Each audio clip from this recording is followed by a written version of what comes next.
Penantian panjang udah selesai, iOS 18 udah resmi roll out, dan gue mau bahas beberapa keunggulan dari iOS 18 ini pada iPhone 13 yang biasa setelah gue pakai selama seharian. Jadi ini malam gue syutingnya setelah tadi seharian gue pakai dari pagi sampai sore ya, udah menggunakan iOS 18.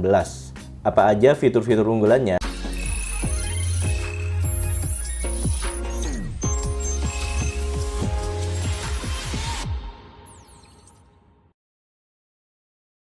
Yang pertama adalah ada perombakan besar dari galeri. Sekarang tampilan galerinya tuh kayak gini. Ini beda banget dari tampilan galeri di iOS 17 lalu ya. Kemudian yang paling berasa itu adalah udah kayak Android sekarang. Jadi ini icon-iconnya sekarang kita bisa geser-geser kayak gini. Kita tekan lama. Terus nah kita bisa geser posisinya dimanapun sesuai kemauan kita. Jadi dia nggak bakal pindah-pindah secara berurutan seperti iOS sebelumnya gitu, dan bisa kita lobangin tengahnya kayak gini misalkan gitu. Nah di iOS 18 ini sekarang widgetnya juga kita bisa atur-atur ya, kita bisa customize. Di sini pada saat mode pas iconnya gerak-gerak ini kita bisa tap di sini tulisan editnya, terus bakal muncul 3 pilihan. Kita bisa customize. Nah, disinilah muncul fitur-fitur barunya. Di sini kita bisa pilih yang large. Jadi tulisannya itu bakal menghilang dan ikonnya bakal jadi lebih besar. Tuh lihat, jadi lebih minimalis. Dan buat orang yang matanya udah minus parah ya, ini berguna banget sih karena ikonnya itu bakal jadi kelihatan jelas banget. Kemudian yang selanjutnya, gue balikin lagi ke sini. Di sini ada beberapa mode, yaitu kita bisa otomatisin di sini buat dark sama light modenya, gitu. Atau kita bisa pilih yang di icon bawah sini. Nah, kalau mode dark, jadi icon-iconnya ini bakal jadi gelap. Ini keren banget sih. Jadi lebih maskulin gitu tampilannya. Atau juga kita bisa pilih mode otomatis kayak gini, dia bakal otomatis menyesuaikan. Atau kita bisa pilih yang tint kayak gini. Nah, ikonnya berubah lagi, warnanya menyesuaikan warna yang kita pilih. Ini bisa kita atur, kita bisa adjust semau kita, mau warnanya kayak gimana.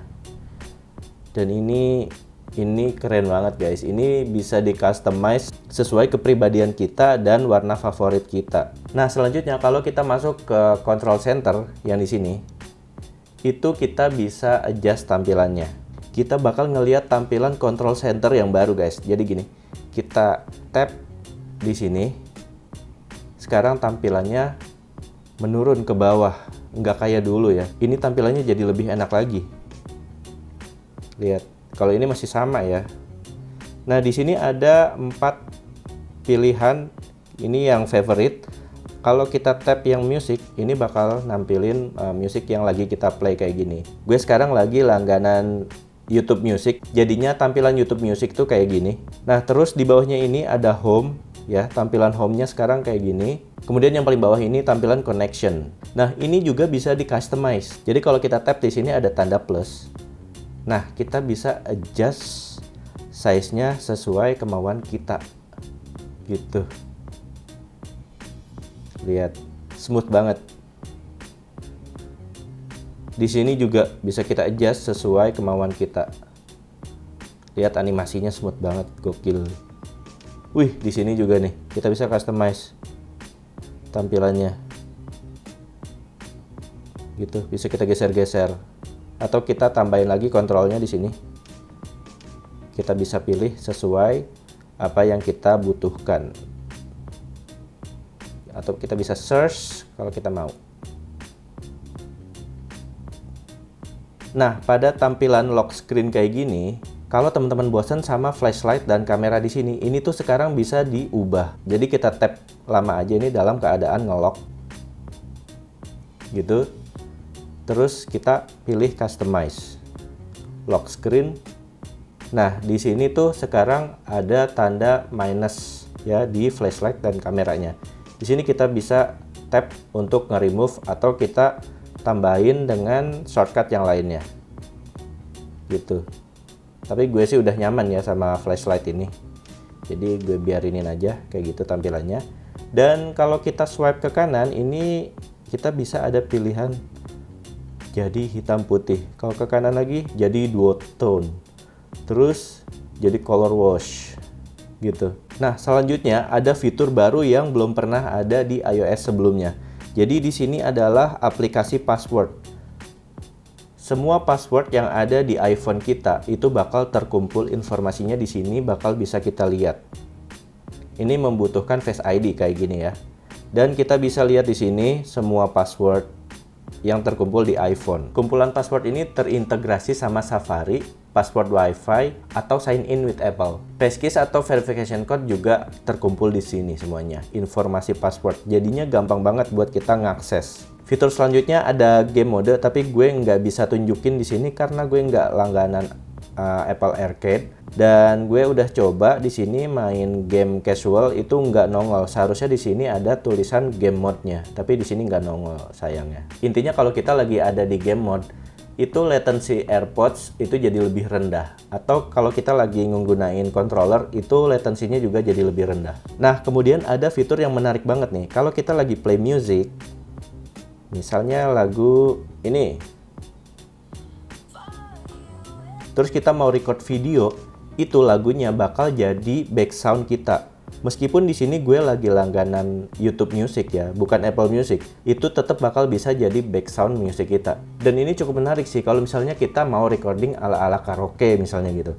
Karena di YouTube Music kan ada banyak ya lagu karaokean, dan kita mau play musiknya sebagai background, terus kita mau record, itu bakal menarik banget. Ada lagi tambahan fitur di kamera, itu kalau misalnya kita lagi di mode foto, terus kita swipe ke atas, kita ke timer. Nah, sekarang pilihan timernya itu jadi ada 3. Ada 3 detik, 5 detik, dan 10 detik.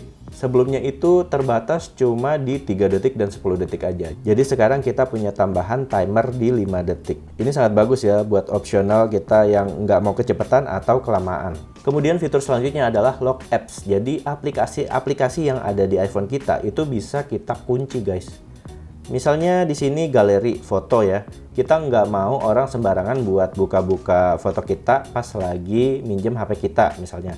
Caranya gampang banget, tinggal kita tekan lama di aplikasinya, terus kita pilih require Face ID. Nah sekarang kalau kita tap ini, kalau kita mau buka aplikasi foto, itu harus menggunakan Face ID. Dan gitu.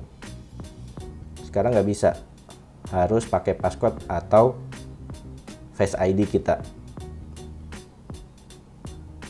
gitu. Nah kalau mau kita kembaliin ya udah tinggal di tap lama, terus kita don't require Face ID.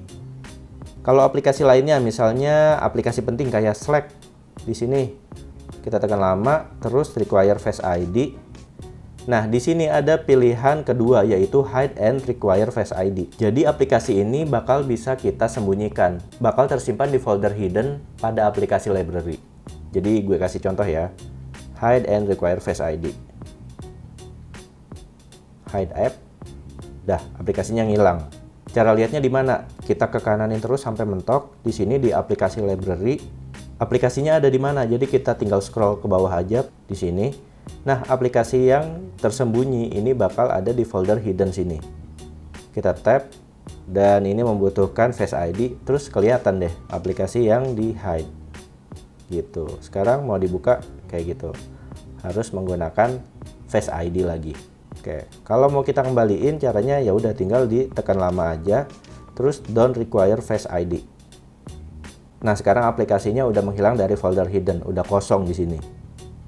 Terus kalau misalnya kita mau nyari aplikasinya, ya ini ada di sini. Kita cari aja Slack. Terus kita taruh lagi ke home screen. Terserah mau di mana. Kalau gue bakal taruh di paling depan karena ini aplikasi kerjaan. Kemudian fitur selanjutnya pada iOS 18 yang baru adalah fitur di kalkulator application. Jadi kita cari kalkulator. Nah, di sini kalau kita tap di icon kalkulatornya, di sini ada 3 mode. yaitu mode basic, scientific, dan math notes. Jadi kalau scientific begini jadi lengkap, atau math notes continue. Misalnya kita mau nyimpen rumus yang lagi dikasih sama guru atau dosen. Di sini kita tulis aja. Kita bisa pakai mode coret-coretan kayak gini, misalnya akar 2, dan udah, terus kita simpan. Nah, ini bakal tersimpan di iCloud. Nah, kalau kita lihat di sini ada tambahan fitur baru. Kalau kita tap, di sini ada history. Jadi di sini history perhitungan kita yang bakal tersimpan selama maksimal 30 hari. Jadi kalau misalnya kita mau cek-cek lagi apa yang udah kita hitung 30 hari ke belakang, itu bakal tersedia di sini. Fitur selanjutnya yang sangat berguna buat teman-teman atau user yang punya keistimewaan. Jadi Apple sekarang menyediakan yang namanya eye tracking. Di sini kita tap. Jadi eye tracking ini adalah fungsinya buat mengendalikan pointer di layar iPhone menggunakan bola mata dan kedip untuk klik. Jadi kita tinggal geser aja toggle-nya. Ya, kayak gitu.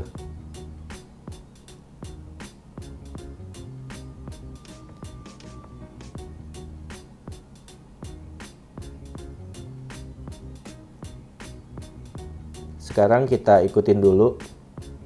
Kita harus ngikutin titik yang ada di sini. Kita liatin titik-titiknya.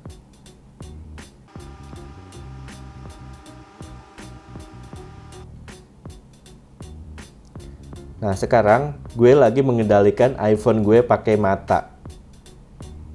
Lihat. Oh, ini bener bagus banget. Bagus banget. Lihat, ini sangat akurat. Apa yang gue lihat itu pointernya bakal ke situ. Gitu.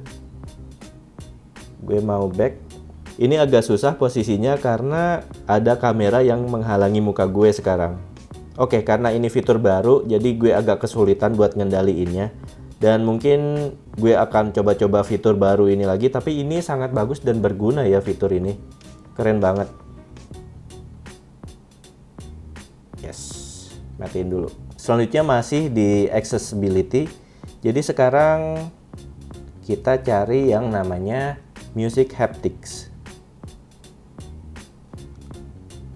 Gini. Kalau kita turn on music haptics-nya, ini fungsinya buat membantu pengguna tuli atau low hearing buat tetap bisa menikmati musik. Gue sendiri kurang tahu ya, kurang paham kayak gimana, tapi ini salah satu bentuk care-nya si Apple buat pengguna yang tuli atau low hearing.